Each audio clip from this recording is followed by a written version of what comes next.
Bonjour, je suis Jérôme Badi et vous écoutez VCast, le podcast média de Values.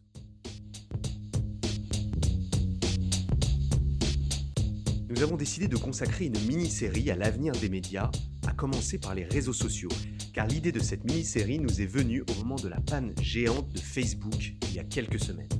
On s'est posé la question suivante, et si Facebook disparaissait ? Et si cette panne n'était pas réparée et que Mark Zuckerberg annonçait sur Twitter « Sorry guys, Facebook is down ». Et d'ailleurs, on n'est pas les seuls à y avoir pensé car c'est précisément ce que les tweetos commençaient à imaginer avec une sorte de gourmandise limite crépusculaire. Pour en parler, j'accueille Johan Hufnagel. cofondateur de Loopsider. Bonjour Johan. Bonjour Jérôme. Est-ce que tu peux d'abord nous dire quelques mots sur ce qu'est Loopsider ? Alors Loopsider, c'est un média que j'ai créé avec deux vieux compères, Giuseppe Di Martino, qui est l'ancien patron de Dailymotion, et Arnaud Maillard, qui est l'ancien boss du numérique, notamment de Eurosport. Donc deux vieux compères, ce qu'on dit à nous trois, quand on s'est lancé, on avait 60 ans d'expérience Internet. Là maintenant qu'avec les 4 ans, on arrive des 75 ans, donc on est vraiment très très proche de la retraite, quoi. D'accord, et donc Loopsider, c'est un média plutôt social justement. C'est un média complètement social qu'on a pensé pour les gens qui ne s'informent plus avec les médias traditionnels ou qui s'informent aussi avec les réseaux sociaux et qui était une idée de partager en images, de répondre à cette culture très massive du partage et de la vidéo et de l'image, des histoires qui sont les histoires qui comptent aujourd'hui, des histoires d'anonymes, des histoires de héros et d'héroïnes, de gens qui essaient avec leur énergie de changer le monde, et nous on est là pour le raconter, leur donner une nouvelle voix. Donc voilà, vous comprenez, chers auditeurs, pourquoi c'est Johan qu'on a invité aujourd'hui pour parler justement de l'avenir des réseaux sociaux. Allez, on rentre dans le vif du sujet. Si tu devais raconter les premiers mois après la disparition de Facebook, ça ressemble à quoi le monde sans le gourou aux plus de 3 milliards de fidèles ? Alors, c'est évidemment très paradoxal parce que tout à l'heure, tu disais que cette idée t'était venue au moment de cette grande panne. Alors, c'est pas la première. Celle-là a été effectivement très commentée parce qu'il y avait à ce moment-là, autour de Facebook, un peu d'odeur de soufre. Évidemment, il y a plein de gens qui ont envie de. C'est un peu la Lali, hein, c'est de tuer cette grosse machine au moment où elle est à terre. Mais en tout cas, tout le monde en a beaucoup parlé, notamment sur Twitter, parce que c'était pas uniquement Facebook qui était tombé, c'était tout l'environnement, tout le groupe Meta, aujourd'hui le groupe Meta, donc Facebook, Insta, WhatsApp. Et donc il y avait effectivement cette idée de ah, et si jamais tout d'un coup ça disparaissait, qu'est-ce qui se passerait, qu'est-ce qu'on ferait, est-ce qu'on s'ennuierait? Alors, le paradoxe, c'est que, tout le monde ne parle que de ça. Donc, c'est quand même un géant. Quand ça tombe, ça fait beaucoup de bruit. Et là, c'est un énorme géant. Ça fait beaucoup de bruit. C'est complexe parce que Facebook est aujourd'hui, je pense, irremplaçable. Il est irremplaçable dans les conversations d'énormément de gens. Ceux qui commentent sur Twitter sont des gens qui ne sont sans doute plus beaucoup sur Facebook, mais il reste quand même énormément de gens qui y sont, qui échangent, qui partagent des infos, qui partagent des impressions, qui partagent des photos de la famille. De notre point de vue, nous, Français, clairement, Facebook est aujourd'hui une plateforme qui est plutôt une plateforme, on va dire, pas vieillissante, mais qui s'intéresse à des gens un peu plus âgés, mais tout en étant plus jeune que la télévision. C'est aussi ce paradoxe, c'est que ça reste quand même plus jeune que les anciens mass médias. Et puis surtout, c'est un endroit où il se passe énormément de choses. C'est un endroit qui, pour le meilleur et pour le pire, où se passent des informations qui sont importantes et qui vont changer la vie des gens. Quand Facebook était à son pinacle, à son plus beau, on disait de lui qu'il avait, sinon fomenté, du moins participé à faire tomber des dictatures, notamment dans les pays arabes. C'était il n'y a que 10 ans, c'est rien 10 ans. Et je crois qu'aujourd'hui, Facebook, certes, il n'est plus ce qu'il était avant, mais il n'empêche qu'il y a encore beaucoup de choses qui s'y passent, et on le voit dans pas mal de révolutions et de mouvements sociaux et de mouvements révolutionnaires sur la planète. Facebook Meta est aujourd'hui un endroit où il se passe des choses, où s'échangent énormément d'informations, et où des gens qui n'avaient pas la parole, qui n'ont pas accès aux médias traditionnels, qui n'avaient pas accès à ces amplifications, ont encore besoin de Facebook pour faire partager qui ils sont, quels sont leurs combats, quelles sont leurs valeurs. et parfois, effectivement, faire tomber encore des dictatures. On l'a encore vu, pardon Jérôme, récemment sur des conflits internes, notamment au Soudan ou en Éthiopie, où les réseaux sociaux, pas forcément que Facebook, mais en tout cas sont extrêmement importants dans la diffusion de l'information. Et quand je dis l'information, c'est pas l'information, c'est pas la météo, c'est des trucs qui sont extrêmement sensibles, sur lesquels la vie des gens peut se jouer sur une fausse info ou une info réelle. Oui, donc finalement, si les premiers mois après une disparition de Facebook, c'est aussi tous ces mouvements-là qui sont comme mis sur pause aussi, quoi. Alors, qui sont mis sur pause, en même temps, je crois que ce qui est en marche depuis maintenant une quinzaine d'années, depuis la création des réseaux sociaux, voire avant avec les blogs et puis tout ce qui était les chats IRC, c'est quand même une parole qui ne peut plus être confisquée. C'est que ces aspirations du bas, elles ont trouvé ces moyens de s'exprimer massivement, de faire changer les choses, et que c'est pas en coupant une plateforme ou même en arrêtant Internet qu'on va changer ces aspirations-là. Alors, il y a des pays qui ont coupé Facebook, qui ont coupé WhatsApp, notamment pour justement empêcher des mouvements révolutionnaires de s'amplifier. Sans doute que si jamais Facebook demain s'arrête, il y aura d'autres plateformes qui prendront le relais. Est-ce que Twitter prendra le relais? Est-ce que Twitch prendra le relais? Est-ce que TikTok prendrait le relais? Avec là aussi des dimensions extrêmement compliquées. Hein. TikTok et là aujourd'hui, ou Snap, sont aujourd'hui des outils qui sont des outils extrêmement puissants, mais dont la propriété pose aussi question. C'est pas certes la propriété d'un milliardaire américain ou 2 milliardaires américains, c'est in fine la propriété d'un État, et d'un État extrêmement puissant et qui n'est pas le mieux-disant de la planète en matière de droits humains. Donc voilà, il y a toutes ces questions qui se posent aujourd'hui dans la disparition de Facebook. C'est dans cette uchronie qui sera, du jour au lendemain, on n'a plus Facebook. Sur quoi on irait pour parler? Et je pense que, est-ce que ça prendrait la voix, est-ce que ça prendrait la vidéo, est-ce que d'autres plateformes qui sont des plateformes naissantes ou qui n'ont pas eu leur chance parce qu'elles ont été ultra dominées par cet acteur géant et ultra puissant vont se créer à ce moment-là? Ce serait super intéressant à regarder. Ce serait intéressant de voir justement qui bénéficierait de la chute de Facebook ou de sa disparition programmée. Ce qui peut aussi être intéressant, c'est qu'à un moment, ce soit Zuckerberg lui-même qui dise « bon, allez ». J'appuie sur le bouton. Mais il a déjà prévu la suite, c'est là où il est quand même assez fort. Après, est-ce que ça va fonctionner? Mais en tout cas, et donc du coup, on s'est retrouvés, nous, effectivement, face à cet abîme. Qu'est-ce qui se passerait si on nous coupait notre jouet? Parce que c'est aussi un peu ça, alors pour le meilleur et pour le pire. Moi, je suis aujourd'hui un utilisateur à la fois compulsif des réseaux sociaux et en même temps, je n'y suis plus aussi présent qu'avant. Je n'ai pas l'utilisation qu'en font les générations aujourd'hui les plus jeunes. Je reste un homme, entre guillemets, de l'écrit, même si aujourd'hui mon média est un média d'image. Mais en tout cas, ça serait quand même... c'est là où c'était génial de se dire... Qu'est-ce qu'on ferait de nos soirées s'il n'y avait plus aller checker les stories des potes sur Insta, des gens qui nous énervent ou pas, d'aller regarder les dernières conversations sur WhatsApp parce qu'on est abonné à X truc. Mais en tout cas, ce qui est certain, c'est que le jour où ça s'arrêterait, je pense qu'il y aurait des gens qui seraient très contents, des gens qui seraient très mécontents, et qu'on irait tous trouver une solution ailleurs. Et que peut-être que Facebook y a déjà trouvé cette solution ailleurs. Ouais, on va y venir justement, mais je retiens quand même ce que tu dis finalement que le fait que Facebook, Meta, soit domicilié dans une démocratie comme les États-Unis est quand même une certaine façon, enfin on pourrait être rassuré d'une certaine manière en comparaison avec d'autres réseaux sociaux qui sont ailleurs. Il y a quand même un paradoxe, hein, que la puissance de Facebook et qui se retrouve aujourd'hui entre les mains de quelques-uns, de gens alors, c'est ce paradoxe, c'est une entreprise privée ultra puissante avec des capacités de financement qui sont absolument énormes et que du jour au lendemain, ils peuvent décider de racheter n'importe qui. Et d'ailleurs, ils s'en privent pas. Qu'ils ont assez peu de contre-pouvoir. Ils ont d'autant peu de contre-pouvoir que les politiques eux-mêmes se sont désintéressés de ces questions-là.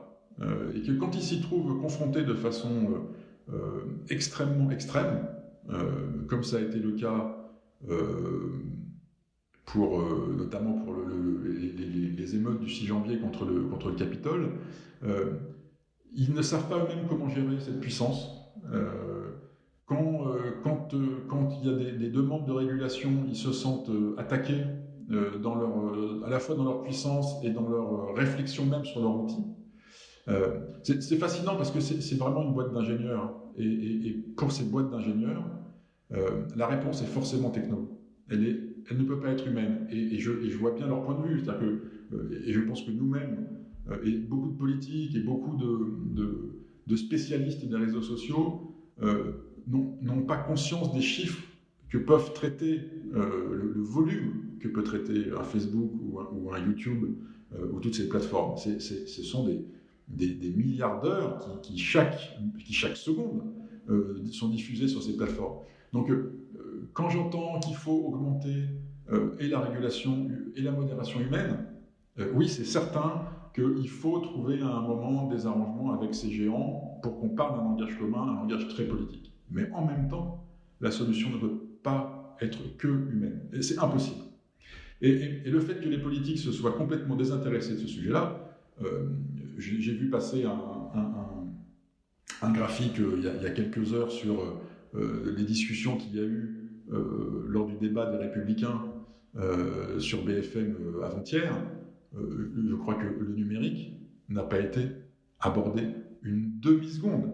Alors que quand on lit la plateforme, en tout cas le pré-draft de l'accord entre le SPD, les Grünen et les libéraux en Allemagne, le numérique, et pas deuxième, et pas troisième, c'est la première priorité du nouveau gouvernement.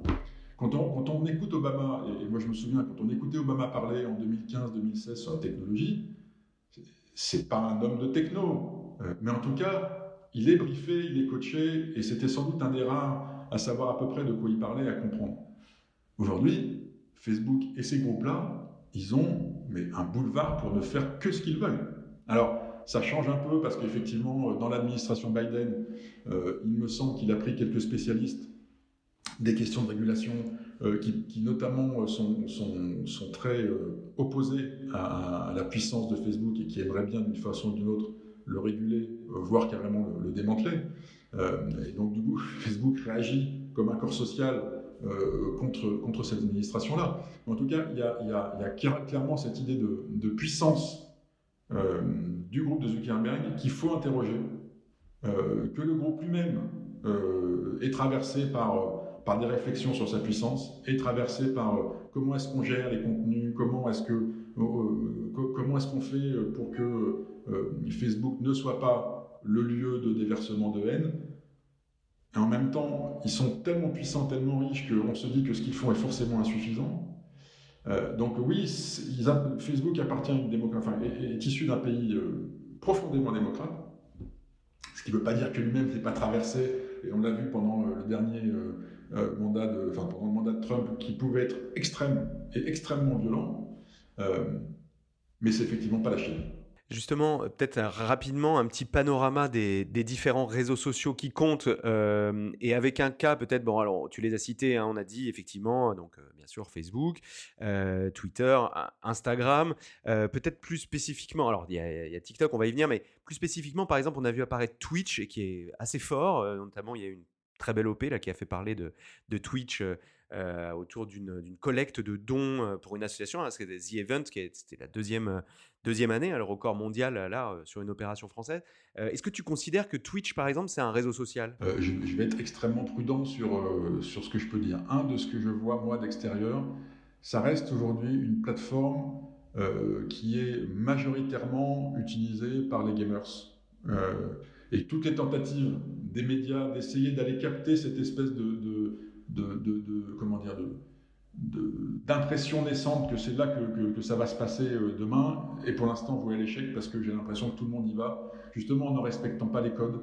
Et les codes sont ceux d'un réseau social. Pas forcément dans l'échange de contenu, mais en tout cas dans la discussion, dans la conversation. Et que ces conversations se font aujourd'hui majoritairement allez, on va dire autour de thématiques qui sont des thématiques extrêmement jeunes, donc le jeu, euh, sans doute des conversations autour des créateurs de contenu.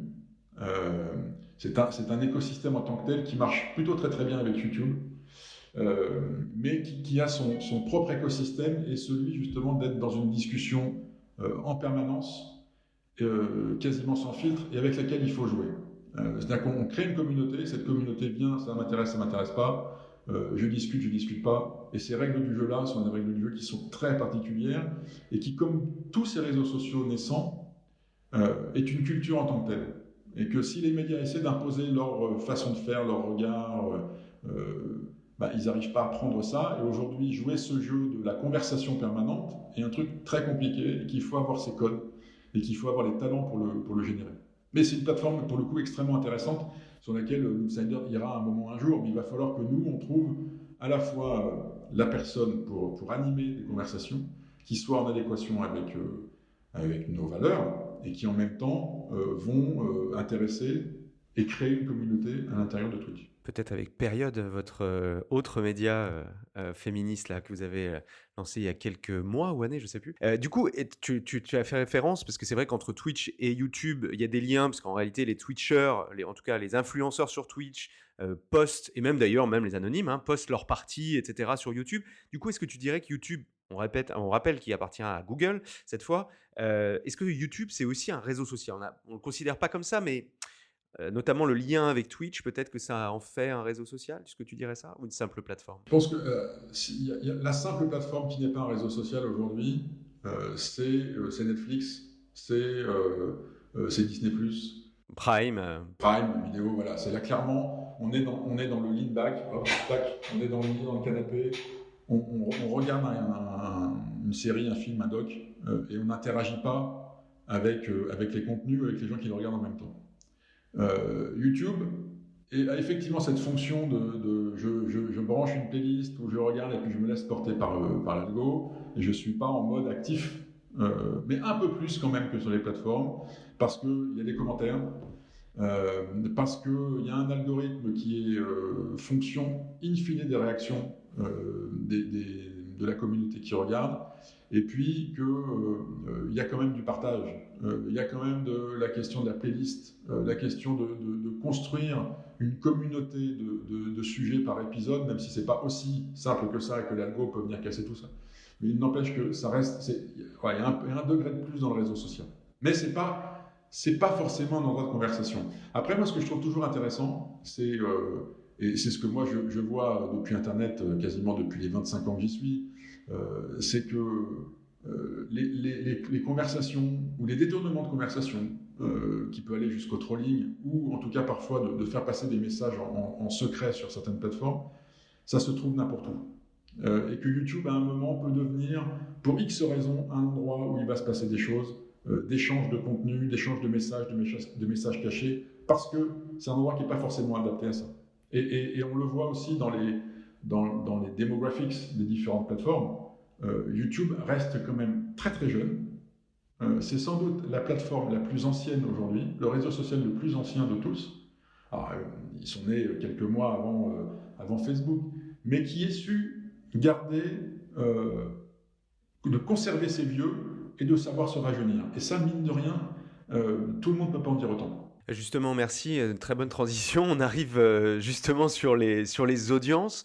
Comment justement tu définirais cette espèce de marché des réseaux sociaux, tant d'un point de vue de l'audience que de l'influence ou de la croissance? On voit par exemple le succès de TikTok, hein. On dit que c'est sur TikTok qu'on gagne le plus facilement des audiences en ce moment. On voit aussi le destin un peu contrarié de Clubhouse, hein, qui était ce espèce de réseau social de l'audio, hein, qui existe encore. Je dis destin contrarié parce que c'est vrai que, en tout cas de vue de notre fenêtre, on va dire parisienne, ça avait pris un départ incroyable. On se battait les invitations pour y aller, etc. Et puis là, plus personne n'y va. Enfin, moi, je connais plus personne qui va régulièrement sur Clubhouse.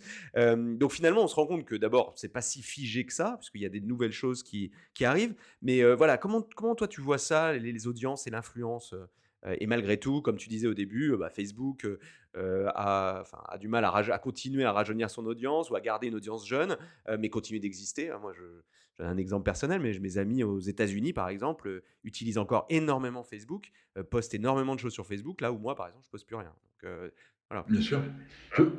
Je crois qu'il y a, il y a différentes maturités des réseaux sociaux. Et puis il y a aussi, in fine, ce qui fait que les réseaux sont sociaux, c'est les gens. Et que quand on arrive et qu'on est jeune, et aujourd'hui ce qui est intéressant, c'est de voir, voilà, on se disait, création de YouTube Dailymotion 2005-2006, arrivée de Facebook, Twitter, Insta 2006, 2007, 2008, TikTok a quelques années de plus, Snap s'est intercalé entre les deux. Alors, on est sur des effets de génération qui ne sont pas de 10 ans, qui sont de 2 ou 3 ans, mais on devient vite ringard. Et surtout, on devient d'autant plus ringard que les plateformes, c'est ça qui est intéressant, c'est qu'elles sont dans une dynamique de grossir. Il faut être extrêmement gros pour pour créer une communauté, créer de la valeur, trouver son chemin publicitaire, parce que des plateformes qui sont gratuites, donc qui se nourrissent de la pub. Et donc, plus on grossit, plus on doit chercher à simplifier le rapport à l'outil. Le grand succès initial de Google, c'était que c'était une barre de recherche et qu'on savait exactement où c'était. Le succès initial de Facebook, c'était à un moment de poster les photos de ses copains et des soirées où on se retrouvait ivre-mort, etc. Le succès de Twitter, c'était 7 cases, 140 caractères, tu fais quoi, t'es où? Même si au début il n'y avait personne, on se demandait à quoi ça servait, on avait très très vite compris. Insta, c'était pareil, c'était un truc de photos. Feu Tumblr, c'était à peu près la même chose. Et puis il y a eu un moment où, pardon, sorry for my F-word, mais on a vu débarquer nos parents. Alors je suis un peu plus vieux que vous, hein, moi j'étais déjà le vieux sur les réseaux sociaux, mais quand j'ai vu ma mère arriver sur Facebook, je me suis dit, il est en train de se passer un truc. Et puis là, ma mère, maintenant, elle est sur Insta.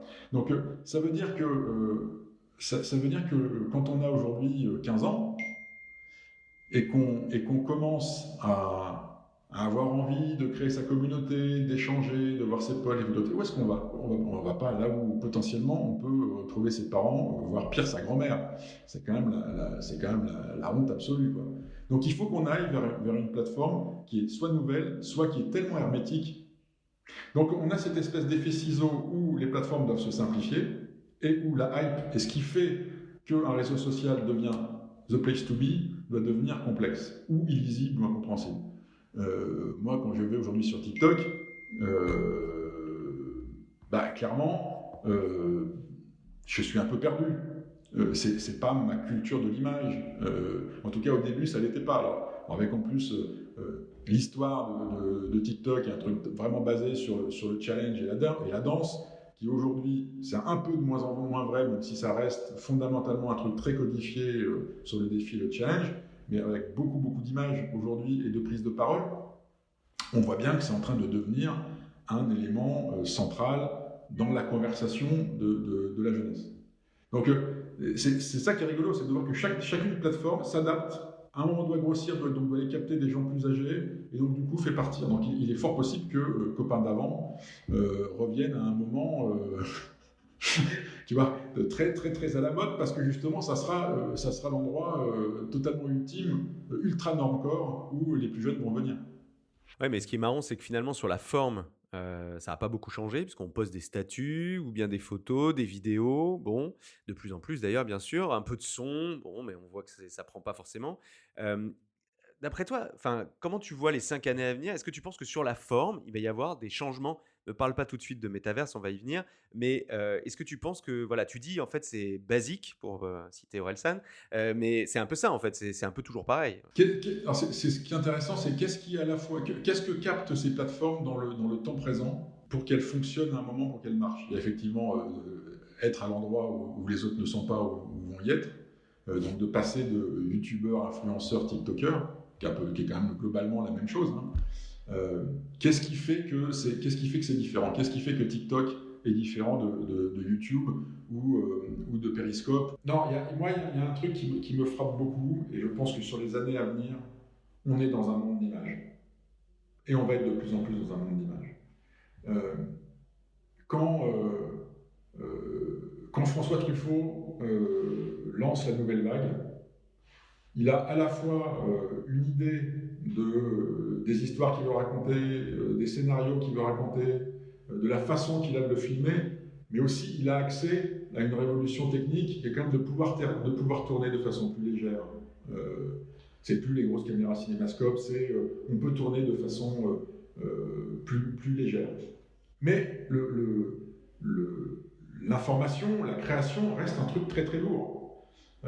Et la révolution qu'il y a eu pour les médias de presse écrite avec Internet, où justement on n'avait plus besoin de devoir acheter une imprimerie, on n'avait plus besoin de devoir créer une équipe monstrueuse pour publier du contenu, pour donner son expertise, pour partager, pour lancer des conversations, est arrivée sur la création de contenu audiovisuel.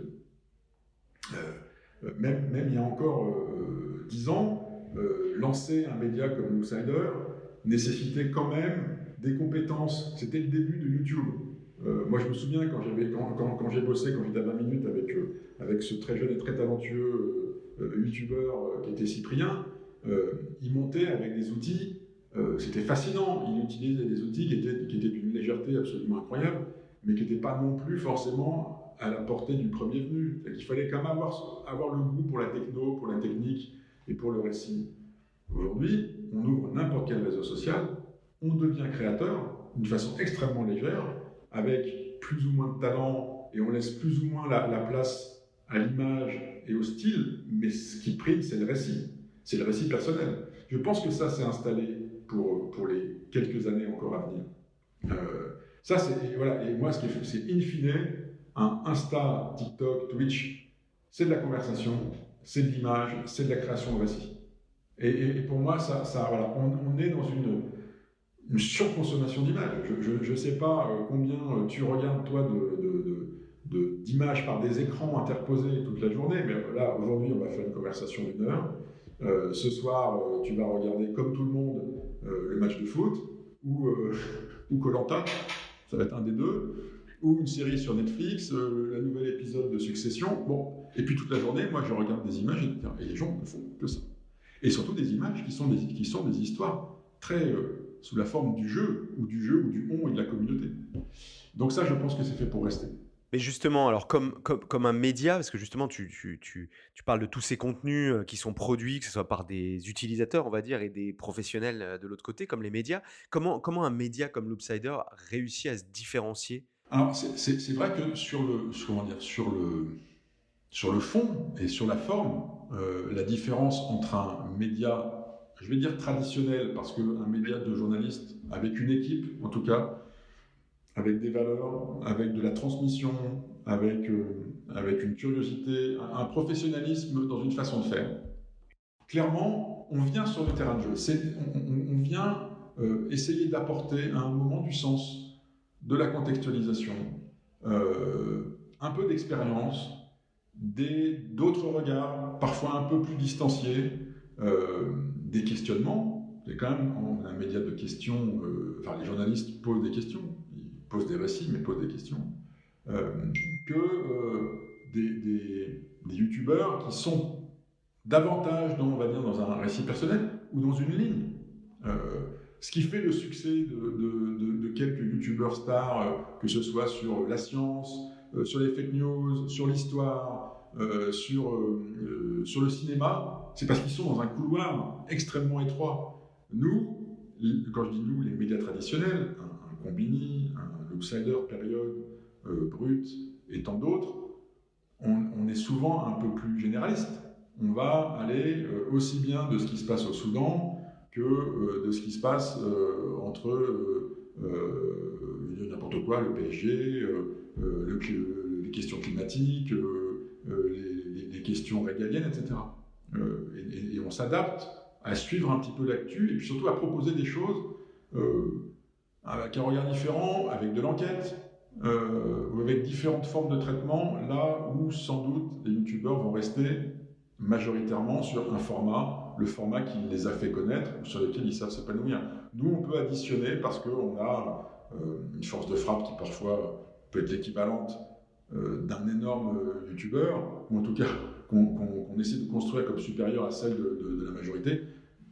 des gens et sur des formes de récits différentes.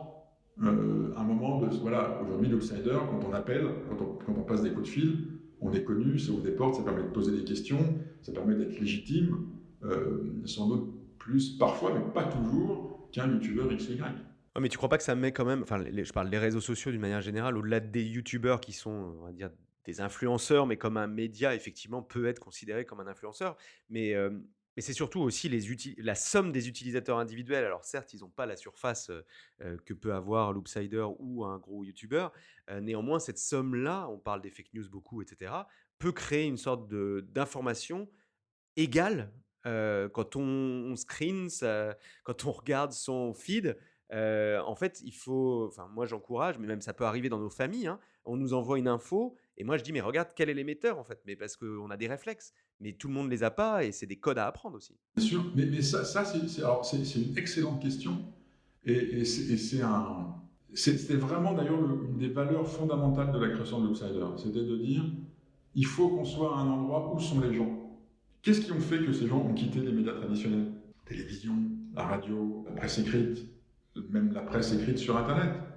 Il y a la facilité d'échange, il y a un rapport très complexe par rapport aux émetteurs, et que ce rapport à la culture aussi, la facilité d'échanger, tiens, j'ai vu cette info sur l'Outsider, elle reprend mes codes culturels, donc je la comprends, donc elle ne m'est pas éloignée, elle m'est plus proche.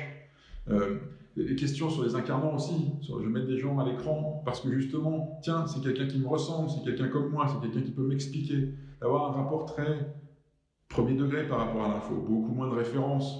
On n'est pas dans une forme de connivence. On a créé une communauté, tu donnais tout à l'heure l'exemple de Période, qui est une communauté extrêmement forte, extrêmement soudée, extrêmement engagée, et très inclusive. Alors là, pour le coup, le mot il n'est pas galvaudé en parlant de Période, mais c'est une vraie communauté de gens qui échangent.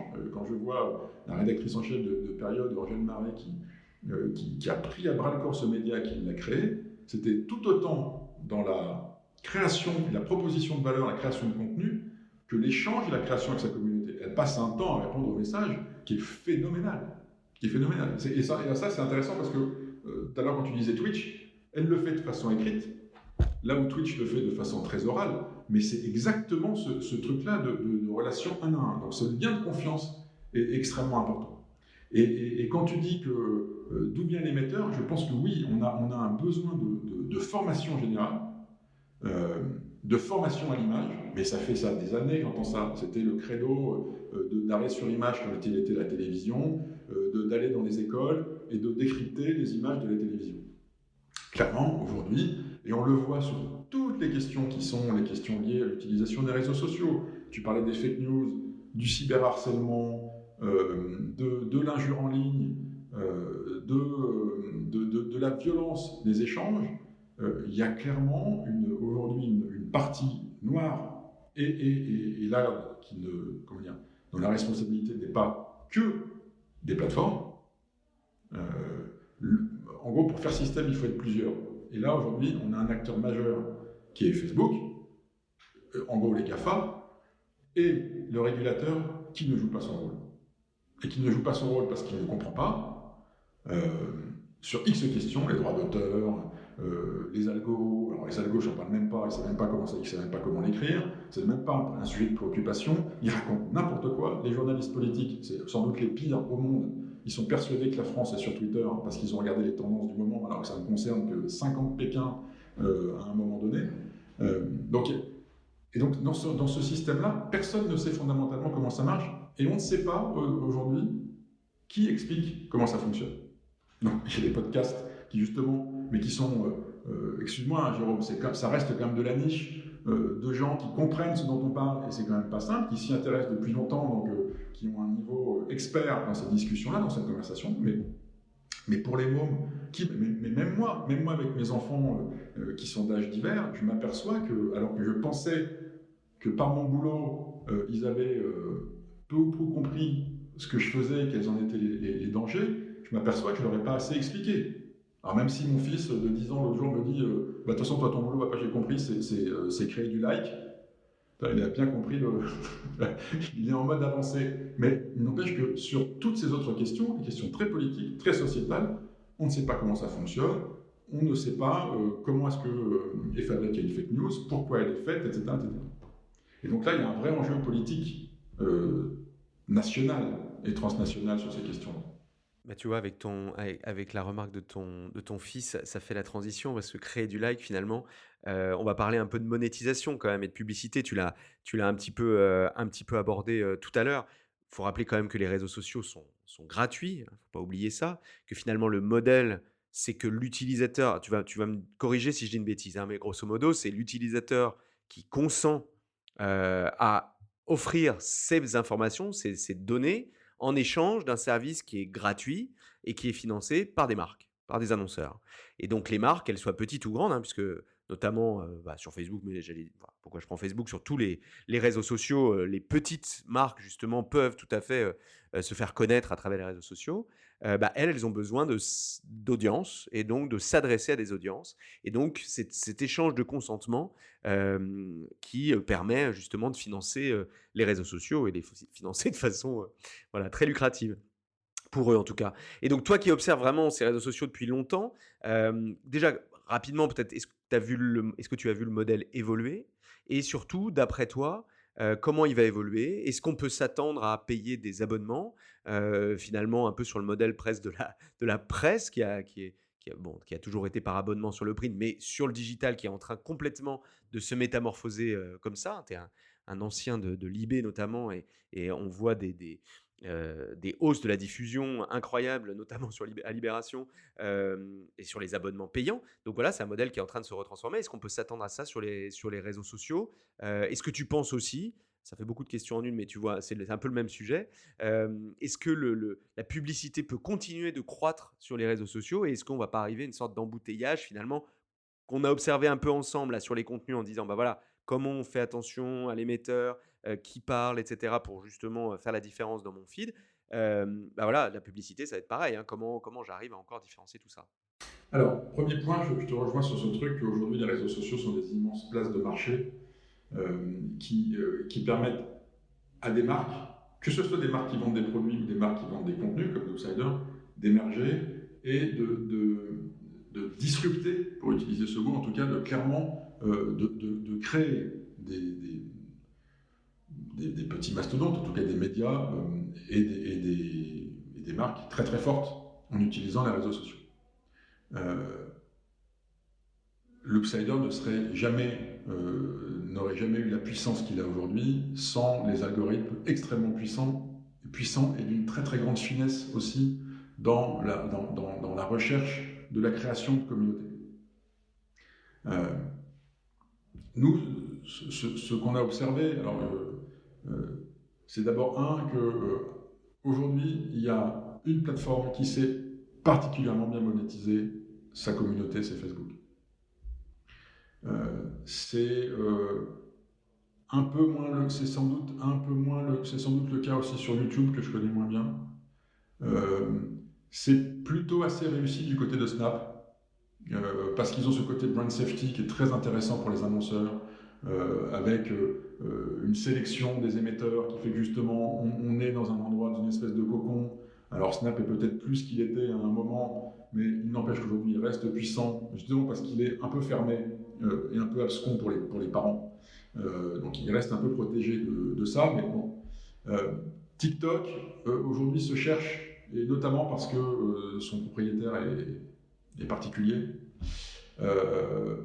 Mais en tout cas, là aussi, l'explosion du volume d'utilisateurs fait que cet espace public gratuit va sans doute rester là aussi gratuit très longtemps. Ce qui implique évidemment beaucoup de choses. Pour établir un business model pour des médias et ou pour des marques, il faut investir dans du marketing, que ce sont les meilleurs qui vont rester, qu'il faut... nous, quand on a décidé de lancer ce média sur les réseaux sociaux, il fallait, comme je le disais tout à l'heure, aller là où sont les gens. Les gens sont sur une plateforme gratuite, on ne pouvait pas faire du payant. On avait une obligation, je dirais, éditoriale et presque citoyenne d'aller proposer des contenus de qualité aux gens qui étaient informés massivement par des émetteurs de contenu sur lesquels il y avait du très très bon et du très mauvais. Nous, on se disait qu'en produisant les contenus tels qu'on les produit, avec notre éthique, avec notre façon de faire, on arrivait à proposer des contenus de qualité gratuits pour notre communauté grandissante.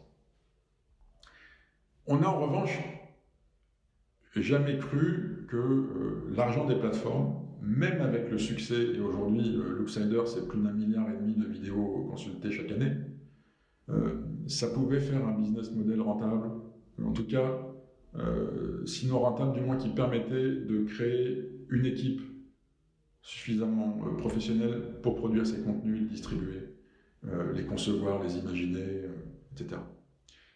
Et que donc il fallait passer par d'autres formes de financement des contenus.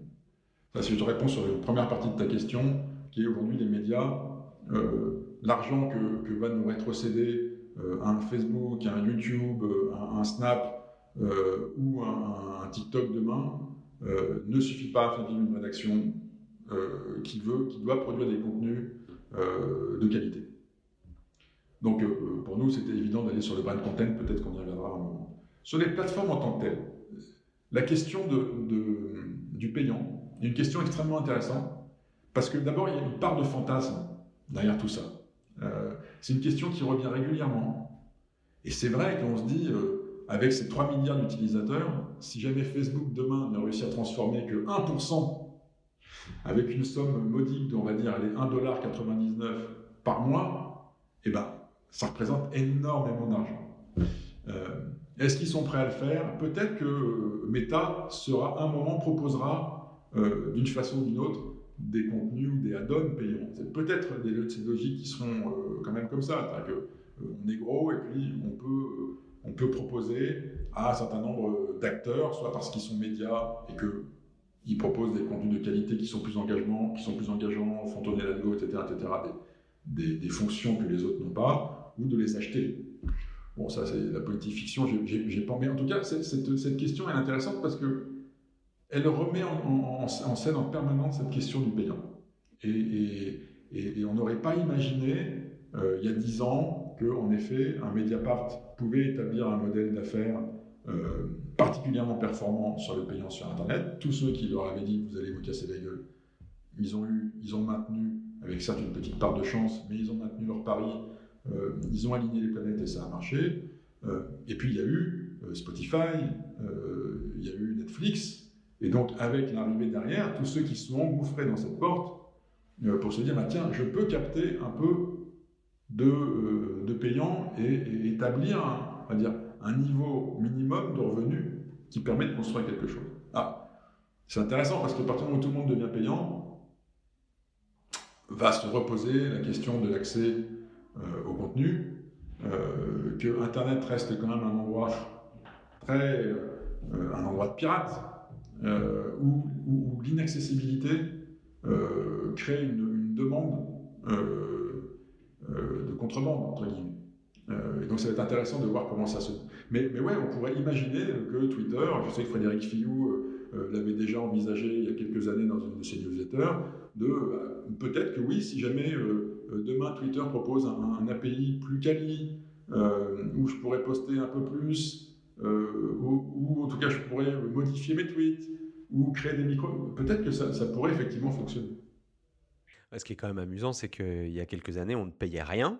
Enfin, on payait la redevance audiovisuelle et aujourd'hui, on paye une box, des abonnements aux plateformes, souvent plusieurs. Enfin, c'est assez impressionnant, en fait, l'ajout du payant. C'est une vraie redistribution de valeur, mais in fine, ce qui est intéressant, c'est de voir que quand, il y a 15 ans, Pascal Nègre traitait les gens qui étaient sur LimeWire de pirates et que on ne vous verrez pas entrer dans une boulangerie piquer du pain. Pascal Nègre bossait pour Vivendi et qu'aujourd'hui Vivendi se porte plutôt bien de ces nouvelles créations de valeur. Qu'un groupe comme Disney, à un moment, on n'aurait jamais imaginé que ce groupe allait devenir aussi puissant qu'il l'est grâce à des plateformes, grâce aux accords passés avec les plateformes. Et aujourd'hui, je ne sais pas où sont les chiffres de Disney+, mais je pense que ça se porte plutôt pas mal. Et puis, alors après, évidemment, on est dans un monde complètement nouveau où les règles changent, où notamment les règles françaises sont extrêmement mises à mal parce qu'elles étaient extrêmement protectrices pour les producteurs de contenu, les petits producteurs de contenu, et que les gros s'en sortaient extrêmement bien grâce à ça. mais que l'arrivée d'un Netflix, moi quand je parle aujourd'hui avec des producteurs, des gens qui bossent dans des boîtes de prod, voient quand même Netflix comme un outil absolument génial et qui relance aussi la création. On n'a jamais autant produit de documentaires, ils n'ont jamais été autant vus, on n'a jamais autant produit in fine de contenu. Alors oui, ceux qui souffrent le plus sans doute, ce sont les producteurs de films aujourd'hui. Je ne parle même pas de l'effet confinement Covid. Bon, après, la question, encore une fois, c'est un peu toujours la même, c'est qu'est-ce qui émerge? Bon, on s'est tous retrouvés pendant plusieurs, enfin même 1 heure, à essayer de chercher quelque chose sur les plateformes, alors qu'il y a énormément de contenu. Enfin, il y a un moment où, en fait, on ne sait même plus quoi choisir. Et c'est là où on a quand même besoin des médias. C'est ça qui est intéressant, c'est que, in fine, la recommandation par les pairs, elle est extrêmement importante. Je ne sais pas si Netflix, à un moment, compte intégrer une dose de médias sociaux en disant bah, tiens, vous suivez des amis. Mais moi, par exemple, sur Spotify, je vois la colonne à droite là, des gens qui sont en train d'écouter. Jamais j'écoute ce qu'ils écoutent. Mais je sais que je vais avoir besoin à un moment pour casser ma bulle de filtre, on n'en a pas parlé, de ces fameuses bulles de filtre. Je vais avoir besoin de tiens, et si j'allais lire sur tel ou tel média ce qui est nouveau, ce qui vient de sortir. Parce qu'à un moment, absorber l'intégralité de ces contenus, et tu disais tout à l'heure, alors on parlait que des images, mais absorber in fine son fil Insta le matin quand on se lève et le soir quand on se couche, la journée de prendre des nouvelles des grands-parents, des parents sur Facebook, et puis le soutien, qu'est-ce qu'on pourrait regarder ce soir en rentrant il faut le prendre, quoi. Donc on a encore besoin un peu, alors je dis des médias au sens très très large, de ceux qui font fonction de médias, qui soient influenceurs, tiktokers et journalistes. C'est sûr, moi j'aimerais bien, et je crois que Télérama le fait, mais c'est en payant, et je suis pas abonné à Télérama. Mais Télérama fait une revue de ce qu'il faut regarder sur Netflix en ce moment. Je trouve que ça manque un peu, il n'y a pas beaucoup de médias qui le font, et ça peut être assez chouette. Et autre petite remarque, c'est assez amusant, je ne sais pas si tu as vu sur les mises à jour iOS et OS, le fait de pouvoir se mettre en repos, en travail, en temps de concentration, dans ce que tu disais sur cette affluence d'images et de médias différents. Effectivement, entre le fil, le Netflix, etc., bah, en fait, on en vient à devoir mettre sur pause quelque part. En fait, il faut que ça s'arrête parce que, voilà, bon. Dernière partie, je voulais quand même qu'on parle ensemble de métaverse, voilà, qui est le sujet du moment. Bon, est-ce que tu peux nous dire ce que tu en sais, toi? Est-ce que tu peux nous faire une sorte de résumé sur ce que tu en sais? D'abord, je trouve que Mark Zuckerberg est sans doute un immense ingénieur et quelqu'un qui est capable de nous faire de vendre du sable à des bédouins. Je dois avouer que sa vidéo métaverse, elle m'est un peu tombée des mains. C'est pas Steve Jobs dans l'exercice, ça clairement. Après, moi, j'ai eu il y a quelques années, quand j'étais à Libé, une démonstration de Oculus. Donc Oculus, c'est ce casque de réalité virtuelle, hein? C'est ce casque virtuel, on a l'air un peu ridicule avec ce casque-là, parce qu'il fait un peu double casque de ski des années 70, mais le contenu, je ne sais plus ce que c'était, je crois que j'étais dans une cage, je descendais dans l'eau, attaqué par des requins. Moi qui suis très sensible au vertige, je peux vous dire que c'était vraiment flippant. Et ça m'a fait un peu le même effet que la première fois où, dans la fin des années 90, début des années 2000, j'ai vu ces petites pastilles vidéo qui s'appelaient Real Networks. Je ne sais pas si tu t'en souviens, Jérôme, c'est des trucs, c'était gros comme ça, quoi. Ça faisait un tiers de paquet de la cigarette. Je me dis, la vidéo à la demande va bientôt arriver, on va pouvoir faire des trucs en tant que journaliste. Là, ça m'a fait le même effet. C'est-à-dire que c'est pas, je dis, ok, tout n'est pas parfait, mais le jour où ça va être simple et le jour où il y aura des contenus, ça va être complètement dingue. Ça va être complètement dingue parce qu'on va pouvoir se mettre de façon extrêmement immersive dans des endroits. Alors évidemment, on a en tête de pouvoir se dire, bah tiens, je vais pouvoir regarder un match de foot en me mettant au milieu du terrain. Et ça, quand on a ça en tête, on se dit, ouais, ça va être effectivement peut-être très possible. Est-ce que c'est ce que Zuckerberg a en tête? Je ne sais pas. Moi, ce qui m'a beaucoup frappé dans sa démonstration, et je ne sais plus où est-ce que j'ai lu ça sur The Verge, c'est que Zuckerberg est un garçon extrêmement intelligent qui est capable de faire deux choses en même temps. Moi, comme je l'ai déjà expliqué, j'en suis totalement incapable. Déjà, lasser mes chaussures et penser à prendre mes clés de vélo, c'est extrêmement compliqué. Alors, lui, dans son idée, c'est je suis en réunion, je suis en train de regarder d'enregistrer un podcast avec mon copain Jérôme, et en même temps j'ai mes lunettes et il y a un mec qui m'envoie un message, ma mère, et je peux lui répondre sans que Jérôme le voie. Je suis incapable de faire ça, même avec toute la technologie du monde. Donc je crois qu'il a cette idée, en tout cas, de simplifier l'accès à un monde immersif, qui serait un mélange entre Oculus et Second Life, pour reprendre des références de vieux schnock, un truc très gamification de l'expérience utilisateur, qui permettrait de façon soit extrêmement simple de pouvoir envoyer un message, de recevoir des informations, comme celles que certains ont sans doute sur leur montre Apple. Mais là, à quoi ça serait ? Je dois avouer qu'aujourd'hui, mon cerveau est sans doute pas préparé à ça. Mais quand je vois comment les mômes aujourd'hui, et moi j'en ai dans ma rédac, j'ai une fille, elle monte des vidéos, en même temps elle fait du jeu, elle joue sur son téléphone. Et elle a, je sais pas, elle doit avoir deux paires d'yeux et deux cerveaux complètement séparés.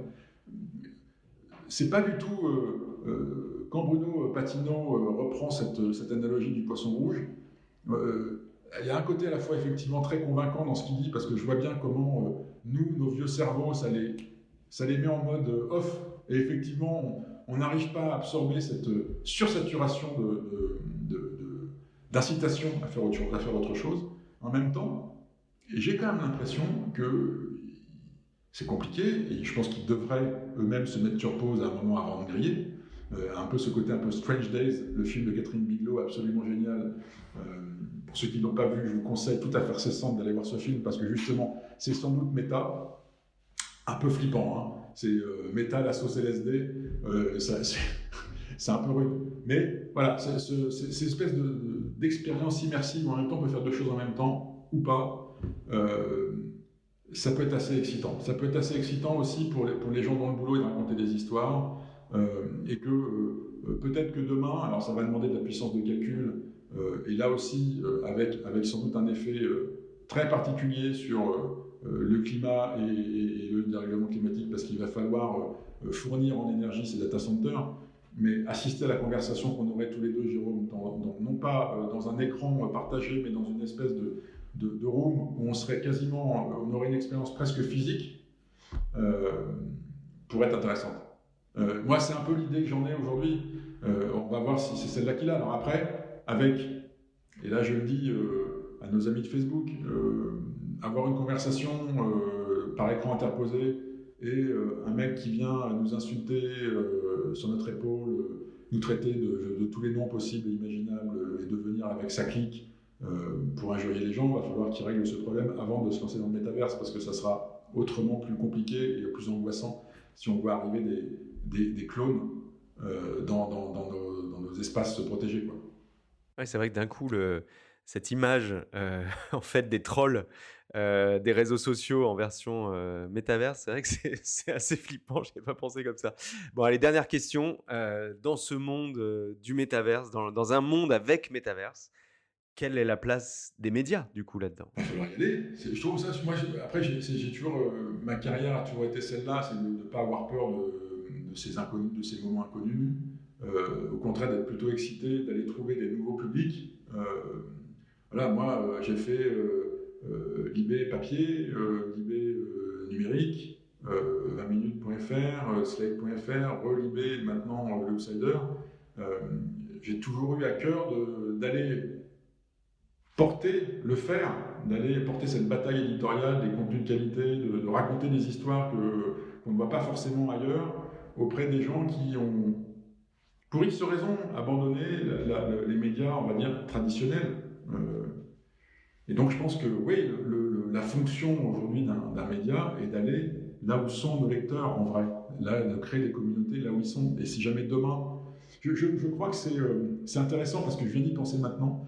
Un des vieux patrons du New York Times, je ne sais plus lequel, avait eu cette phrase: si un jour les lecteurs veulent avoir des infos avec un câble branché dans le cerveau, le rôle du New York Times sera de leur apporter l'info. Et moi, ça m'avait beaucoup frappé. Et le métaverse, comme tout ça, comme TikTok, comme Snap, comme Insta, comme WhatsApp ou comme Twitch ou YouTube, il faut aller là où ils sont. Si des communautés, si des cultures se sont créées sur ces espaces-là, notre rôle de journaliste, c'est d'aller là. Et c'est de leur proposer des contenus, en tout cas de mon point de vue, de qualité, qui vont leur apprendre quelque chose, qui vont les émouvoir, qui vont peut-être les mettre en colère, les indigner, en tout cas leur apprendre quelque chose auquel ils n'ont pas forcément pensé, un point de vue qu'ils n'ont pas forcément imaginé, ou une histoire qu'ils ne connaissent pas, là où ils ont décidé d'être.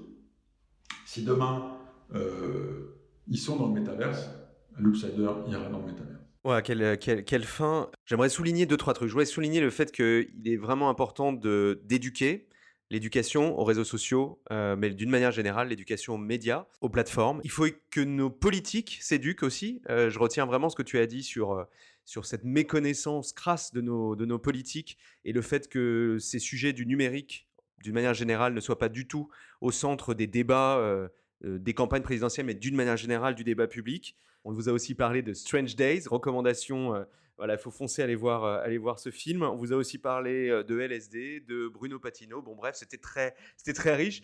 Merci beaucoup, Johan. Merci Jérôme pour l'invitation. Et quant à vous, je vous donne rendez-vous pour un prochain épisode de VCast, le podcast Média de Values, et pour cette mini-série sur l'avenir des médias. N'hésitez pas à nous laisser des commentaires, à nous mettre des étoiles sur votre plateforme d'écoute préférée. Ciao.